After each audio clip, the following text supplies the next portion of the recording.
ito ay rated SPG. Striktong patnubay at gabay ng magulang ang kailangan. Maaaring may masiselang tema, lengguwahe, karahasan, sexual, horror o droga na hindi angkop sa mga bata.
Okay, welcome po sa Serbisyo Balita Live Online sa araw nito ng Sabado at muli po ninyong masusubaybayan ang mga pinakamainit at mga bagong issue na tatalakayin sa seryeng ito ng Lagot Ka, Isumbong Mo Kay Adan. Kasama po natin ang ating partner na si Roger Ramirez. Rectang po na. Ayan. Magandang hapon sa lahat ng nakaantabay. Ito si Ka Roger, rectang po na. At dyan sa nakaantabay sa atin dyan sa Ibayong Dagat, batiin muna natin kasama ang Adan dyan sa Europa, sa Greece, Cyprus, at hanggang dyan sa Davao. At may nakaantabay sa atin dyan, at dyan sa parteng Dumaguete, no? Sila ay nakaantabay sa atin ngayon kasama ang Adan at talagang sinusubaybayan yung ating programang Isumbong Mo Kay Dan at Rectam po na. Ayan. Ayan nga, kasamang Roger, ang tatalakayin natin ngayon ay tungkol dito sa paalala muna tayo, no? Paalala muna, itong nangyayari ngayon sa parte ng Carmona, Cavite. Ating ipinapaalala sa ating mga kababayan dyan, kung nanggagaling po kayo ng Binyan, nanggagaling po kayo ng GMA, kung saan ay nagtayo po ng bagong overpass dyan at may babala pong mga nakaplaka dyan sa mga billboard na kung saan ay bawal tumawid o no jaywalking at bawal tumawid. At kapag ka po kayo ay lumabag sa batas na ito ay malamang na kayo magmulta ng halagang 150 sa peso bill. At kung kayo naman po ay hindi makapagmulta ay may parusang community services o paglilinisin ng mga public places.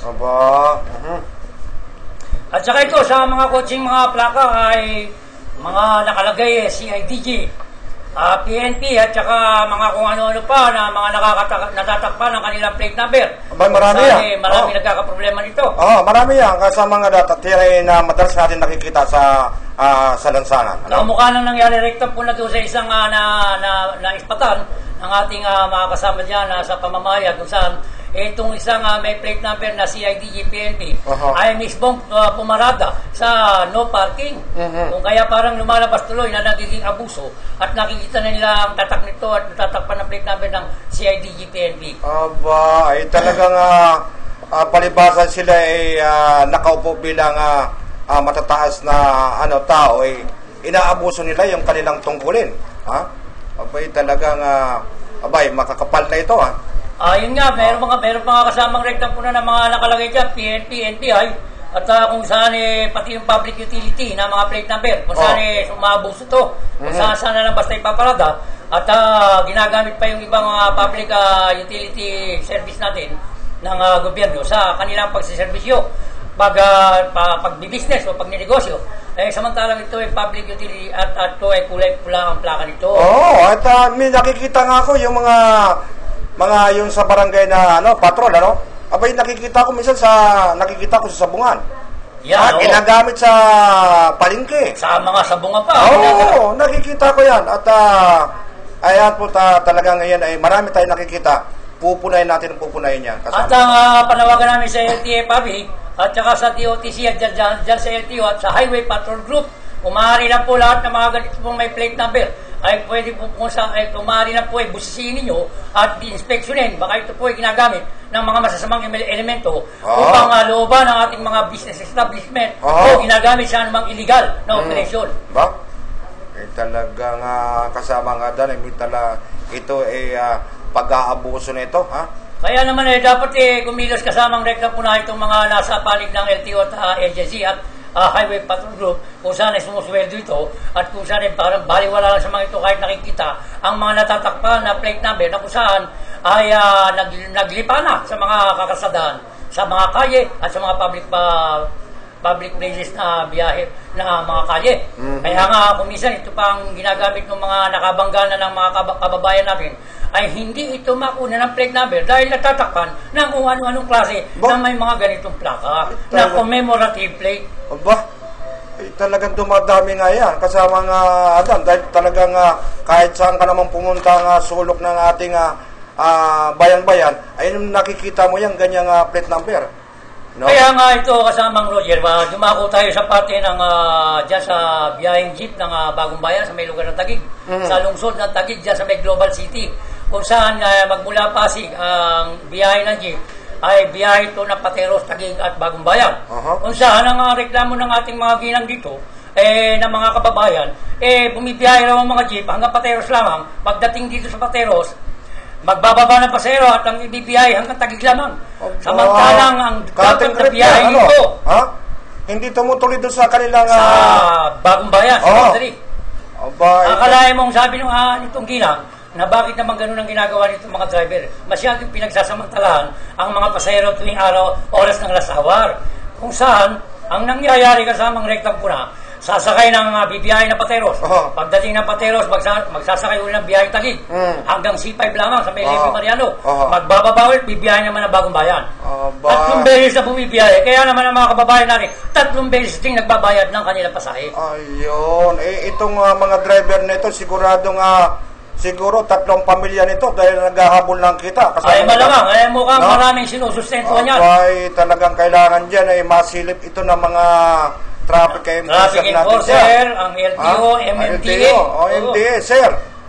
Dapat masdan naman ninyo yung mga driver dyan sa lugar ng Taguig. Pateros at Bagong Bayan. At kawawa yung ating mga kababayan dyan, no? At nagdudoble-doble yung kanilang pamasahe. Ay ating tinatawagan itong mga traffic enforcer at saka yung mga TMO dyan, ang head ng TMO dyan sa lungsod ng Taguig at dyan sa may Pateros. Kung minsan alam mo, kasamang rektang ko na napadaan ako dyan noon, gabing-gabi na sa may party ng Pateros. Nang ako nag-aantay ng sasakyan para umuwi. Abay, akalain mo ba naman na hindi na pinabayaan na nung traffic enforcer ng Pateros dyan sa bayan ng Pateros yung mga traffic enforcer na kung saan hindi pinapansin ang mga nangyayari at panayang traffic lamang. Nung tayo napasigaw at lumapit itong isang head ng traffic enforcer at tinanong, sino raw sumisigaw? Hindi na ako makapagsalita at baka mamaya matatapang kong traffic enforcer. Baka yan ay may lagay. Palagay ko may mga pinaprotection ng mga traffic enforcer. Rekta na tayo sinasabihin natin, may patong na yan. Talagang lumalaki ang tiyan nila dyan sa ganyang mga kutong-kutong. Ay kaya dapat nga ito, mawala yan. Itinatawag natin sa kay MMDA Chairman, Francis Tolentino, Sir, Attorney. Kumari lang po alam namin na nag-ooperate po kayo dyan at nagpapatupad din po kayo ng batas ng MMDA dyan sa Taguig kung saan marami po dyan mga driver na cutting trip at bukod doon may mga tricycle driver dyan na kolorum ang mga nagbibiyahe. Kaya minsan nangyayari yung tinatawag na pag merong gustong pagsamantalahan itong mga driver na mga babaeng mga minor de edad, pagsakay sa kanilang mga tricycle dyan sa nasasakop ng lungsod ng Taguig, gustong pagsamantalahan at ibibiyahe ito kung saan lugar at para ito ay malayo sa mga taong sa mga mata ng mga kababayan natin upang ito pagsamantalahan sa libre na lugar. Saka isa pa, yung mga nagbabayad na nga yung kanilang linya, no? Pumapasok itong mga kolorong na ito. Kawawa naman yung may sariling linya. No? Tama yung sinasabi mo. Kaya talagang nagiging kawawa naman itong nagbabayad na taon-taon. Kaya nga ating ating pinupuna ito yun nung mga sasakyan dyan na may plate number na tinatakpan ng commemorative plate na may mga naka-plate number na CIDG, PNP at may mga nakalagay pang mga NBI kung maaari lang po para magkaroon ng trabaho itong ating mga taga-LTO, deputized na mga traffic ng LTO, at saka dyan sa Highway Patrol Group, ay kung maaari lang po, ibusisiin ninyo ang mga nag-plate number dahil ito po ay baka ginagamit ng mga masasamang elemento upang makakuha ng pagkakataon at tiyempo na manloob sa mga business establishment. Hindi At lang yan, kasi makapagpunta. mga Dan, at yun ay parang pananakot na yan sa ating mamamayan. No? Pananakot nila yan at kaya sila naglalagay ng mga ganyang plaka sa kanilang mga sasakyan para naman sila tawag na katakutan. At yung nasabi mo nga kanina kasamang Rita, tungkol doon sa tinatawag na mga TODA, dyan pala sa lungsod ng Taguig, ang TODA pala dyan ay napakalaki na ng franchising ng membership fee na umaabot ito ng 300,000. Kaya yumayaman itong mga presidente ng TODA at itong federation, president ng TODA dyan sa buong nasasako ng lungsod ng Taguig, kung saan marami ang yumayaman ng mga TODA president. Parang sila lang lumalaki ang tiyan nila dyan Ewan sa ko ba mga rito lugar sa ating na yan. mga naglilingkod dito Hindi na dapat yan, pati na yung mga ganyang klase. Ewan ko ba rito kasamang rektang po ng mga naglilingkod dating mga nandiyan sa traffic enforcer at dyan sa mga konsyal na may committee chairman tungkol sa TRU o tinatawag na franchising na nagbibigay ng kaukulang lisensya sa mga tricycle at saka sa mga TODA.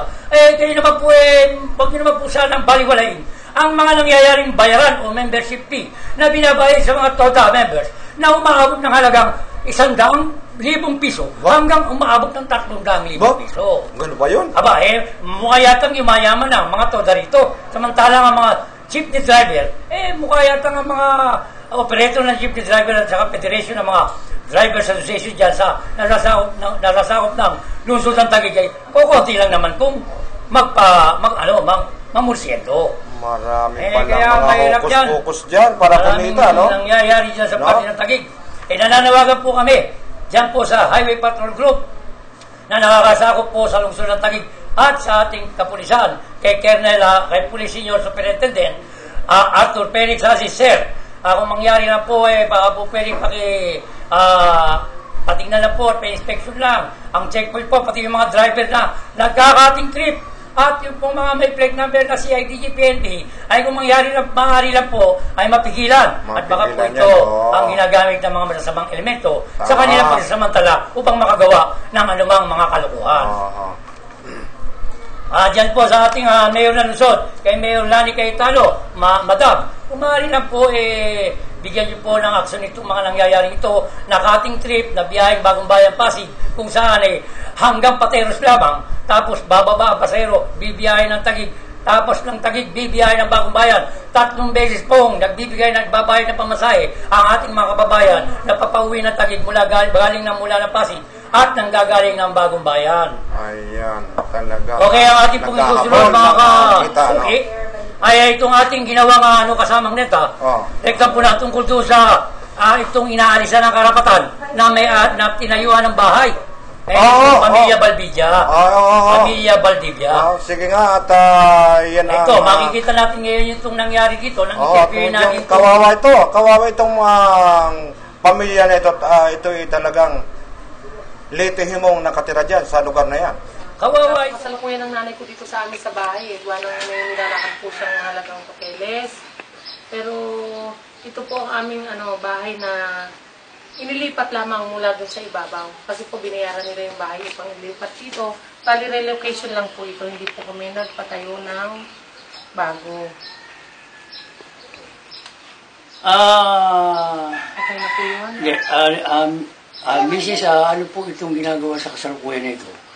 Na sa likod ng Lasal, kung saan bali para saan itong ginagawa nila? Ito ba'y para sa overpass o lalagyan ng kasada o namang mga project to?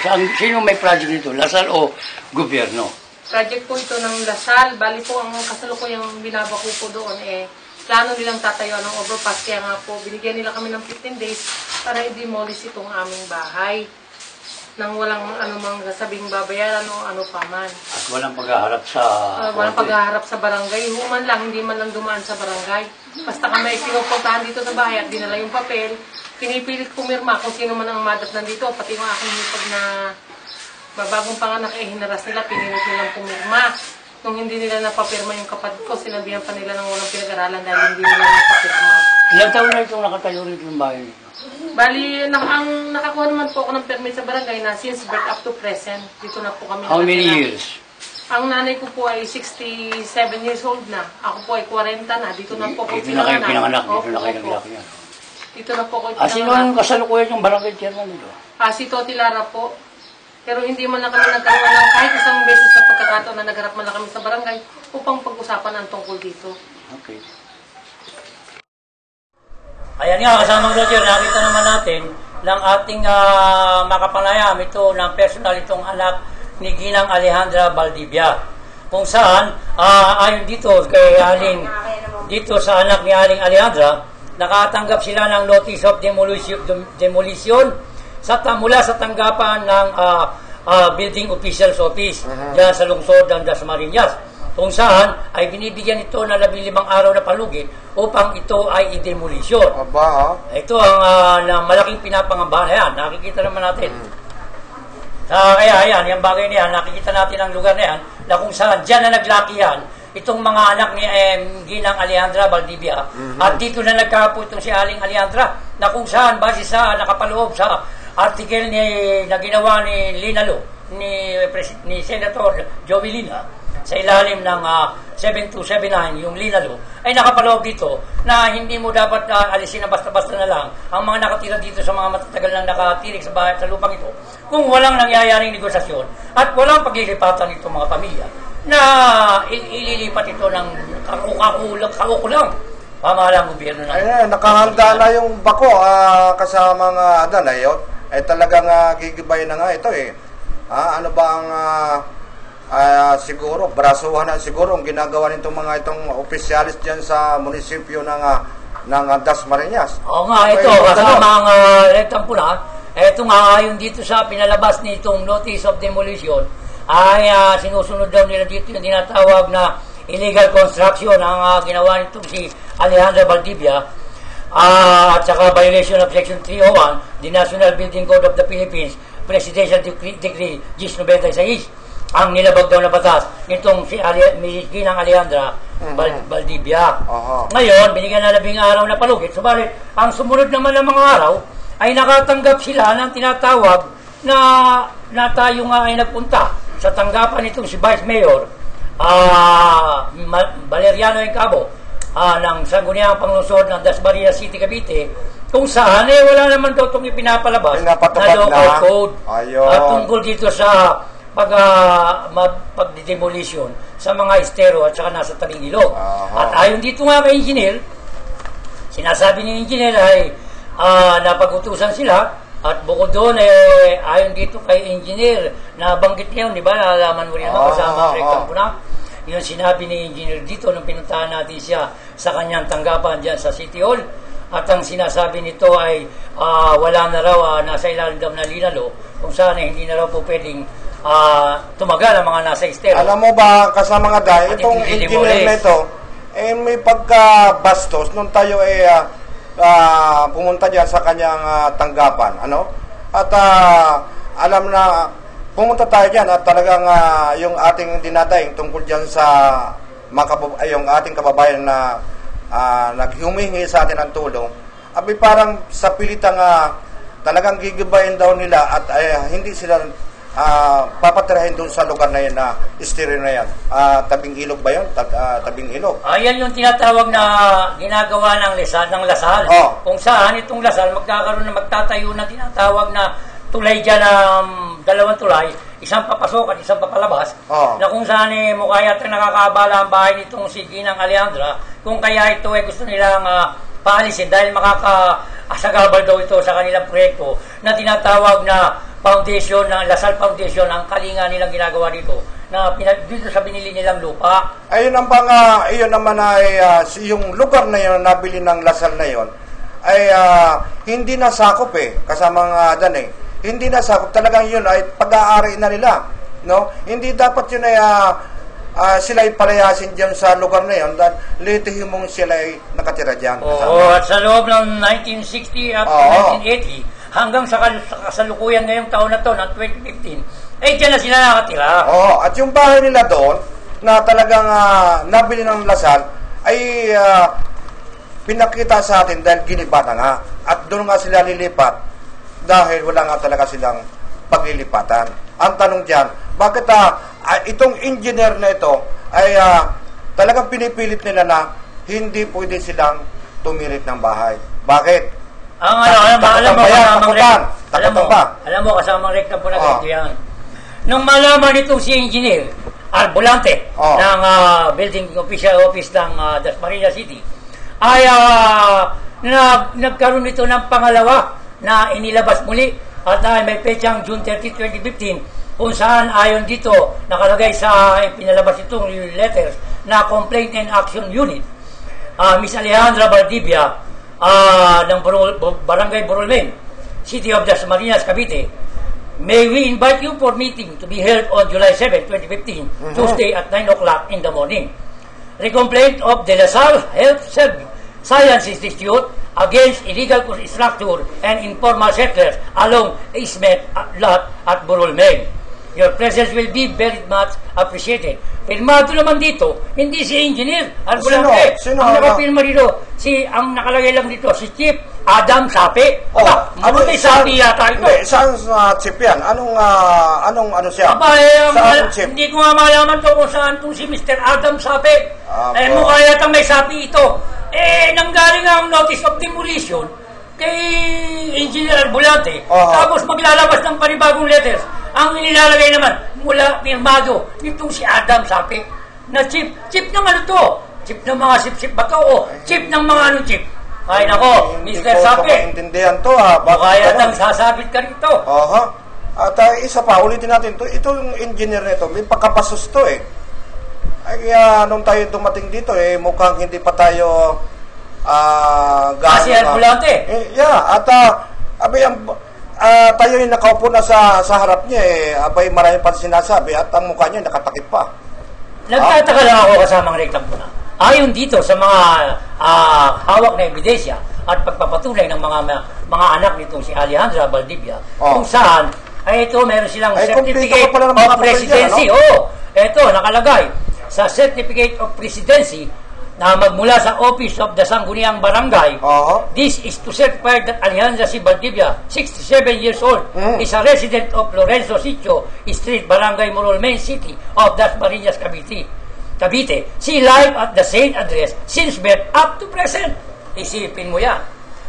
Simula pa nung tumayo, nung ito'y silang at saka hanggang sa kasalukuyan, nakatiling na yan yung kanyang, dyan na nakatira sila sa lugar na yan. Nagkaroon ng mga apo-apo na, apo sa tuhod, abay, napakatagal na kasama nga dan yan, no?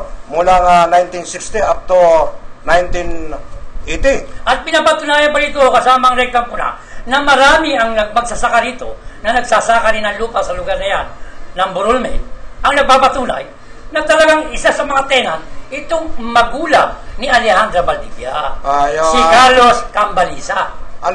Yung Mantili, yun ang tatay nung... yan yung kanilang lolo. Yung Mantili. Yung Mantili, kilalang-kilala dyan sa Dasmariñas yan, kasama nga dan. Kaya nga nung ating inihingi ang katibayan at katotohanan na kung talagang may pinalalabas na batas o ordinansa ang Sangguniang Panlungsod, ayon dito kay Vice Mayor Balain Capo, wala naman daw silang inilalabas ng batas. Sapagkat itong batas na pinahihiran ngayon, tungkol sa national law. Ito yung tinatawag na Lina Law na nakapaloob sa Reclame Act of 7279. Ayun, kasama nga dyan, commercial muna tayo. Okay, magpapaalala lang po at kami babalik muli. I long to return to the days of the songs my mother taught me. They sing of a simpler life. They sing of a healthier life. Stroke by stroke, we create our future. A future that relies on and preserves the bounty of nature. A future that looks back on a simpler time, but strives to benefit generations to come. A future by New Valley. A breakthrough development where people and nature thrive in a truly balanced environment. And only one developer can turn this vision into reality. Ayala Land.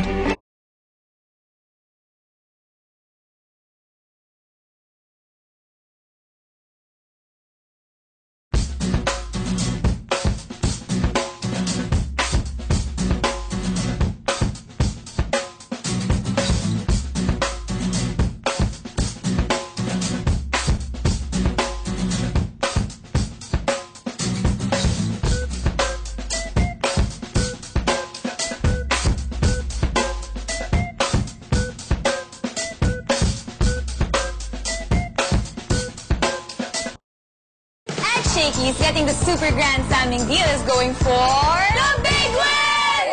First, choose your starter or pasta. Second, choose your drink. Third, choose the flavors for your 18-inch Shakey's Grand Slam pizza. The Shakey's Super Grand Slamming Deal is the big win for only $9.99. And get a free super card for every order. Now this is what we call a Super Grand Slamming Deal!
Okay, tayo po'y muli nagbabalik. Ito ang serye ng inyong lingkod na Lagot Kay Sumumukayadan. At yun nga ang nangyari kasama mga rektang puna kung saan kamakailan ay tinawagan tayo nitong General Services Head ng Lasal Medical Center. Kung saan ay tinatanong ito at ipapakita raw niya at ipapaliwanag ang buong detalye tungkol dito sa kanilang ginagawang proyekto na tatamaan itong bahay ni Aling Alejandra Valdivia. Ang nangyayari, isang bahay lang naman yan Kumbaga, yung isang bahay na yan pinagkagastusan nitong si Aling Alejandra. Kayo naman po, bilang kayo dyan sa Lasal Foundation, at talagang kumakalinga rin po kayo dahil kayo po ay Kalinga Foundation, Lasal Kalinga Foundation. Yung pong binili yung lupa na pag-aari nitong mga Ramirez, malayo naman po at labas itong kinatitirigang bahay nitong si Alejandra. Kaya kung maaari lang po, alam niyo naman ang pag nag-demolish ng walang court order, may nilabag po kayo sa batas.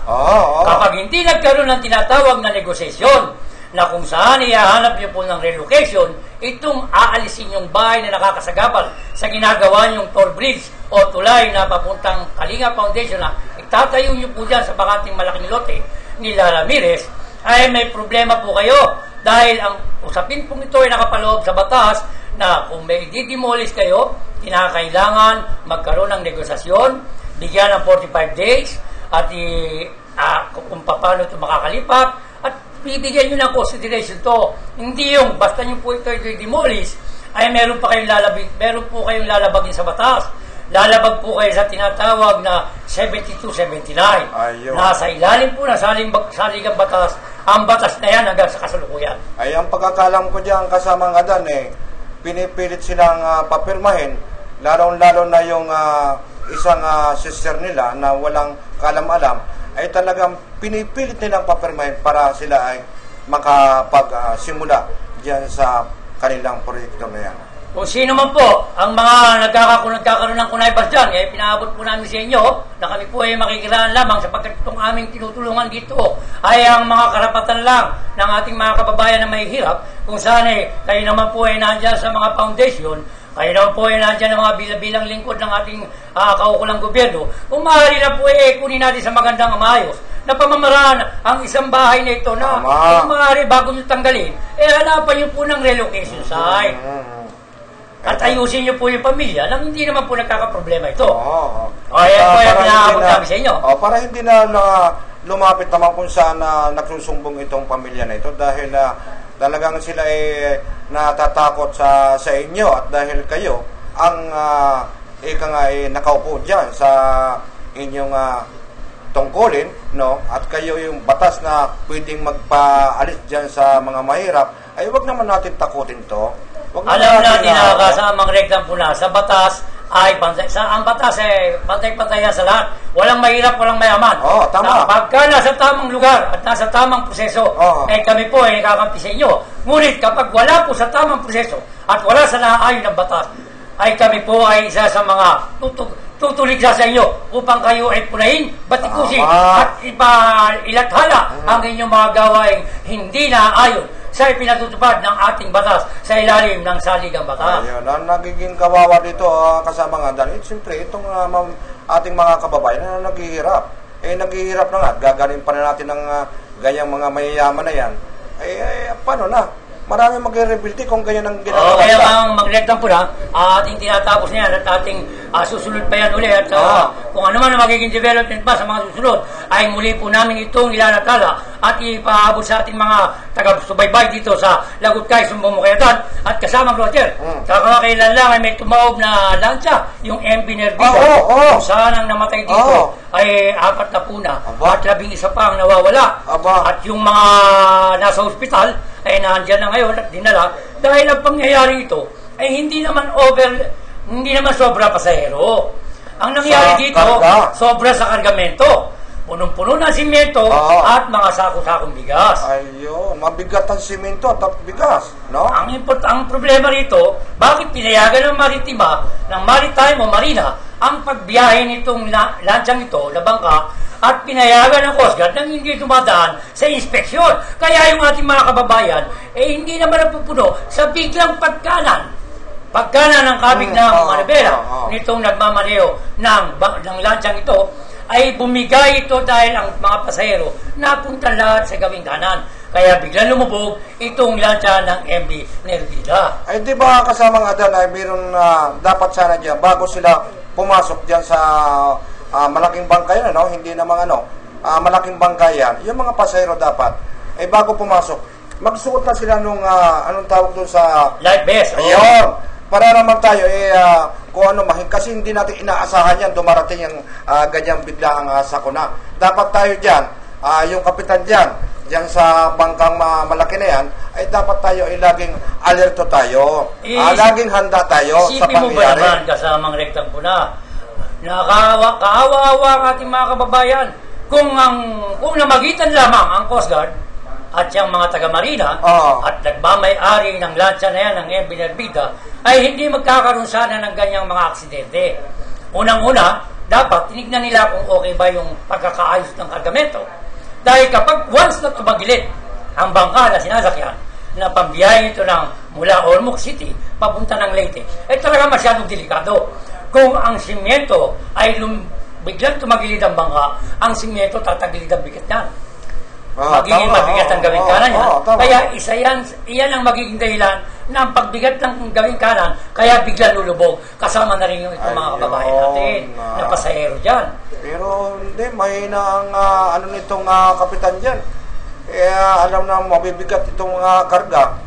Hindi pa niya sinipte ang mga pasahero. Dapat unahin niya mga pasahero. At dyan sila kumukuha ng kung walang pasahero, hindi rin sila kikita dyan. Kaya nga, kasama rektang puna, ito nga, noong 2007, tumawag na yung isang barko dyan sa may parte ng Romblon. Marami ang namatay. Halos 600 katao. Mahigit ang namatay doon sa lumubog na barko noong nakaraang 2007. Ito namang nakaraang 2008 ay talaga namang lumubog din itong isang barko noong 2008. Tatlong tao lang ang nakaligtas. At sa ilang kami ng pasahero. Talagang maraming pasahirong namatay dyan kasama nga dyan. Sunod-sunod na lang mga pangyayaring sa una na yan. Wala pa rin ginagawang aksyon itong mga kaukulan nating pamahalaang gobyerno sa pamamahala ng Coast Guard at saka yung Marina na yan na tinatawag, na kung saan dapat pakialaman dito ng DOTC. Ang DOTC, ang may responsibilidad para ito tignan ang mga nangyayaring biyahe nitong mga sasakyang pandagat na to. Tama. Dapat yan laging kung sila ay mga palis na o kaya ay nakasakay na lahat ng mga pasahero, ay dapat naman dito isipin nila yung talagang nakakasiguro na walang mangyayari sa ating mga kababayan. Isipin mo yan, ang babayaran nila sa mga bawat na nasawi ay may babayaran nila ito ng 200,000. At yung mga nasugatan, at yung mga na-hospital, ang tanong, kakayanin ba itong budget na ito ng MB Nervina? Aba, kailangan ito maibigay nila kasama nga dan. Dahil itong ating mga kababayan ito, talagang mahihirap din yan. Kailangan nilang maibigay yan sapagkat kung yun ay pahabayaan nila, baka sila mawalan na rin ng pasahero sa kanilang mga pagbabiyahe. Kaya po nananawagan kami sa inyo dyan sa DOTC, dyan po sa Coast Guard at dyan po sa Marina. Kung mangyari lang po wag na pong sanang muli. Ito na po sana kahuli-huli ang aksidente na magaganap dyan sa tawid dagat sa inyong mga pinamamahalaang ahensya. Ayun. Tama po yan. At tayo po ay laging ulitin ko nga po, tayo po ay laging alisto at talas ng ating pakiramdam ko ay yung ating mga sasakyan, yung ating barko o yung bangkang malalaki na kung ito ay kakayanin. Ayan, kasamang reklam po na, mayroon tayo natanggap ng text ngayon lamang, ayon dito sa text, ang sabi, Ginoong Mr. Adan, ang alam po namin doon sa nabanggit yung mga lupang gustong paalisin yung pamilya ng ni Aling Alejandra.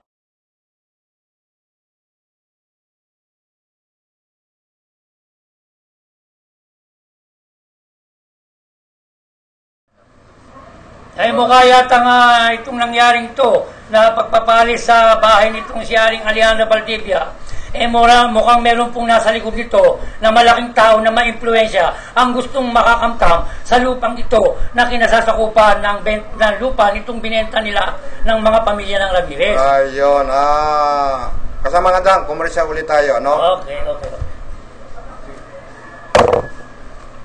Okay, patuloy tayo kasama ang rektang pula. Kung saan ito palang pangyayari nang biglang umupo itong si Kit Peña, nakasalukuyan ngayon acting mayor ng City ng Makati. Na kung saan ay mukha yatang tuwan-tuwa ito.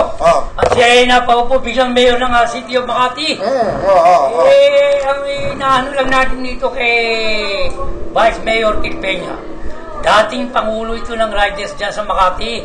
Ito si Kit Peña. Alam mo ba yan si Kit Peña sana acting mayor. Nakapag-isip ka po na 10 beses bago mo po sana pinasukan na ikaw po ngayon ang itatalagang OIC dyan sa Makati City, kung saan mukha yatang masyado ang nagiging apektado ang pangyayari sa pamilya ng mga Binay, pangunguna na kay Vice President at kay Mayor Junior Binay, na kung saan po kayo po raw baka lang ito naman po nagtatanong lang kami, baka raw naman po kayo ginagamit lamang, pagdating po sa bandang huli, kayo po naman ang siyang magiging kahawa-hawa dyan. Ito po'y paalala lang, Mayor Kit Peña, acting mayor ng Makati City. Ayun, kasama nga dang, kung siya yung magiging mayor dyan sa lugar na yan, ay iwasan din ninyo, Mayor, na kayo ang magkaroon din ng problema diyan sa inyong sinasakupan at ang nangyayari po sa atin ngayon, at pag nakakagawa ng kabutihan ay pinupuna, no? Pag nakakagawa ng hindi maganda, pinupuna po yan, ay lumalaki, katulad po diyan sa kay Mayor Binay. Ayan, kaya nakita naman natin ang pangyayari. Sa bagay, tama lang naman na dapat maging tahimik na ang Makati. Wala naman kasing kinalaman ng ating mga kababayan sa pangayan ng mga matataas na opisyal na yan, na kung saan parang silang mga hindi malaman, parang mga maagawan ng upuan. Nung panahon ni Cory Aquino, nagkakaisa tayong mga Pilipino para ipaglaban ng demokrasya. Subalit mukha yata sa pagkakataong ito, mukha yata malayo sa katotohanan na nangyayari, na kung saan sila ngayon ito ay parang nag-aagawan, nagdadarapa posisyon. Ako, grabe na ngayon, kasama nga doon, nagkakadarapa sila dyan para makaupo dyan sa kanilang trono, no? Ay talagang ibang-iba na sa ngayon. Talagang kaya sila dyan ay para makaupo, sa madaling salita nandyan ang pira kasama nga doon. Pahabot lang namin dito sa mga taga Makati. Kung ano man po ang inyong nakikitang hindi maganda at maayos na pamamalakad nitong si Mayor Kid Peña ngayon na acting mayor, paabot niya rin na po sa kalaman ng ombudsman. At tignan naman natin kung aaksyon po ang ombudsman upang bigyan ng leksyon itong bagong acting mayor ng Makati City. Ayan, sana naman ay matauhan dito si itong acting mayor na ito. At baka naman sa huli, kayo na naman ang patikusin. Ay, kasamang elektang po na. Gusto sana natin makapanayam dito at makakausap sana itong ating pinagpipitagang tatakbong mayor ng Dangal na Santa Rosa. Itong si Congressman Dan Fernandez. Aba, mukha yatang hindi interesado ito sa mga mamamahayag. Ganun ba? Mukha yatang walang oras ito sa mga katulad natin na nagseservisyo nang wala namang sweldo. Samantalang ito, bilang congressman, ay sumusweldo mula sa tax ng income ng ating mga kababayan. Hindi nagpipili ba siguro ng media yan para, hindi ata,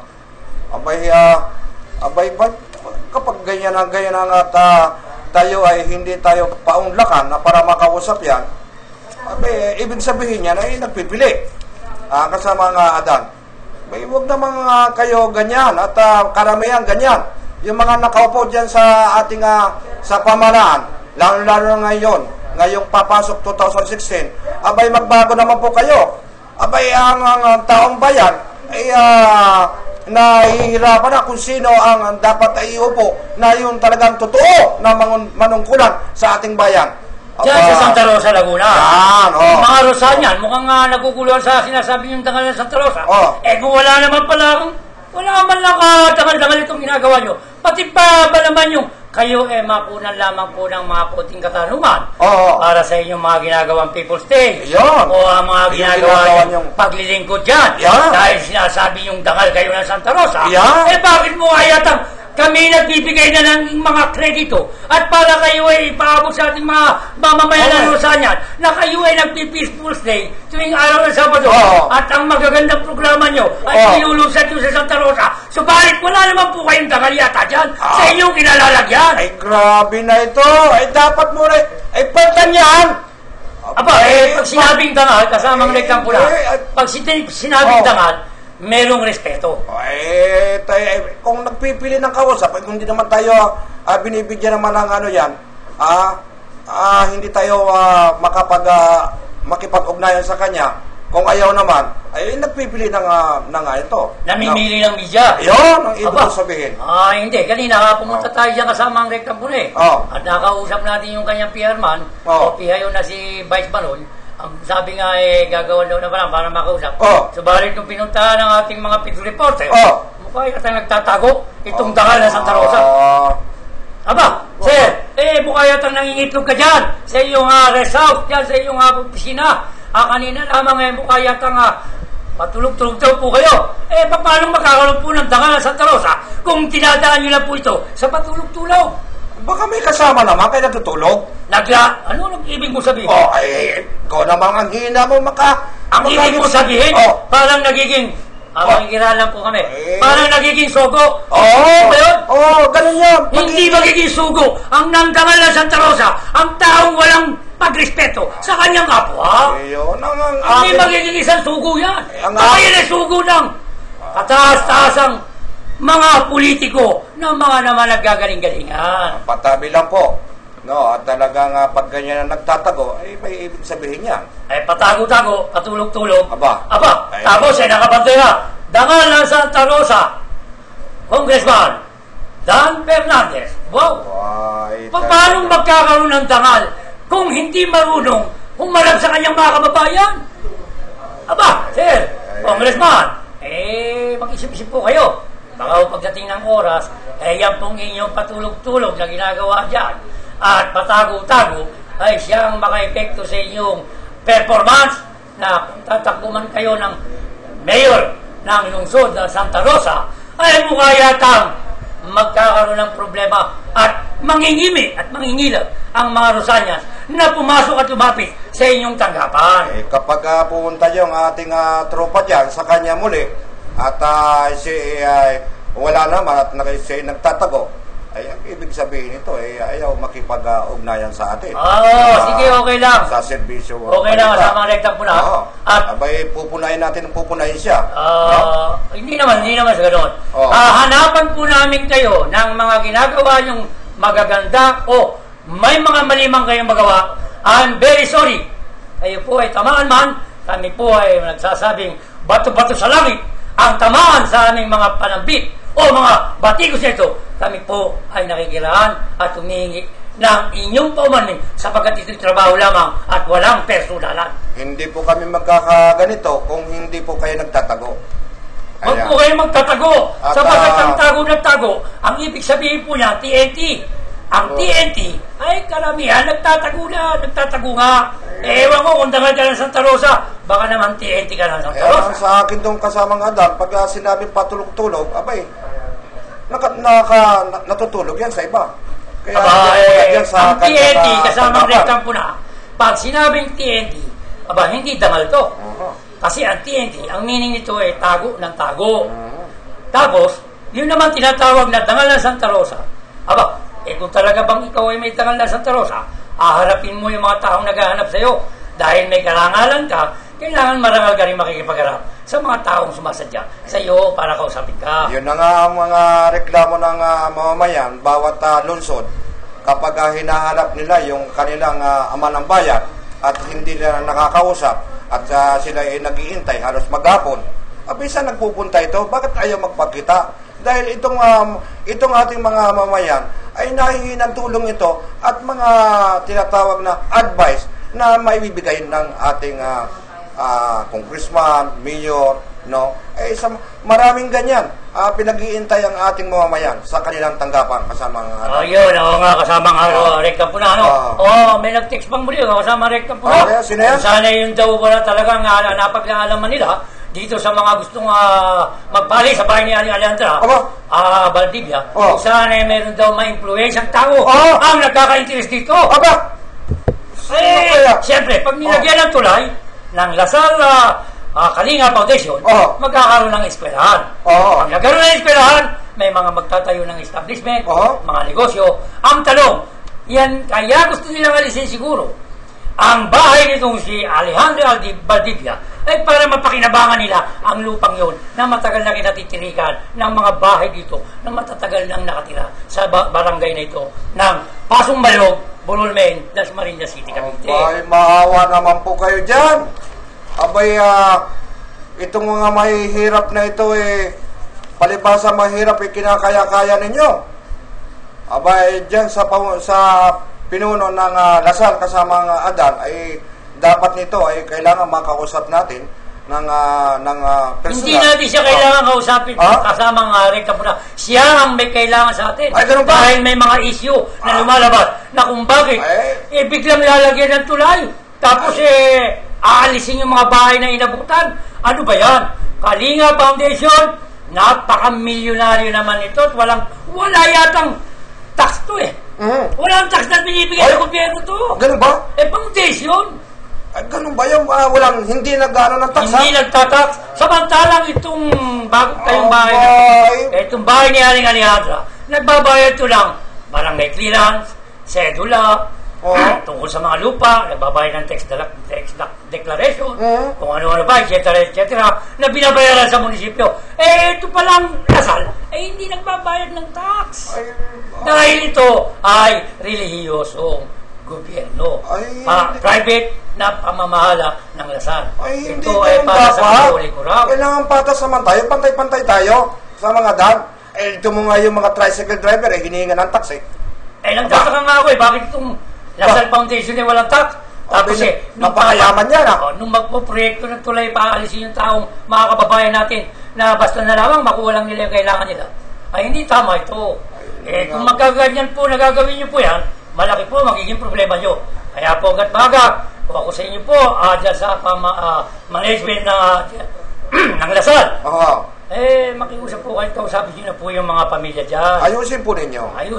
At kami po nasa gitna lamang at namamagitan sa problemang ito na ipinaabot na reklamo sa aming kaalaman dito sa Serbisyo Balita, live online, sa programang Lagot Ka, isumbong mo kay Adan. Ayun naman po ang kailangan natin naman po sa atin, mga kababayan natin. Kayo naman ay bilang dambuhalang malalaki na ang tiyan nyo dyan, maawa naman po kayo dyan sa ating mga kababayang mga mahirap, no? Imbis natin na inaitulungan, no? Huwag natin pasamantalahan naman ng ganyan, pag-uugali. Binabraso na natin. Pwede naman kasamang rekta po na i-issue tulay para lang huwag tamaan yung bahay nung si Ali Alejandra. Mabuti na nga at dadaan pa ng tulay doon liliis pa pinagbibigyan pa nga kayo. Ang nangyari ito si Kapitan, wala raw kinalaman. Itong si Kapitan Lara, Elisa de Lara, nung ating makapanayang kamakailan, wala raw siyang alam at nagkabayaran na raw ng lupa. Tama, nagkabayaran ng lupa.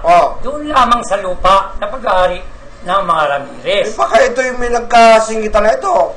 Baka ito yung meron ng abutan pailalim ito. Under the table. Abay, hindi natin malaman kung may mga pangyayari ng ganyan. Abay, usong-uso yan. Pero ang nangyayari, ayon dito kay Kapitan, nagbayaran na naman ng worth of 1 million piso. Yung bilang tenant.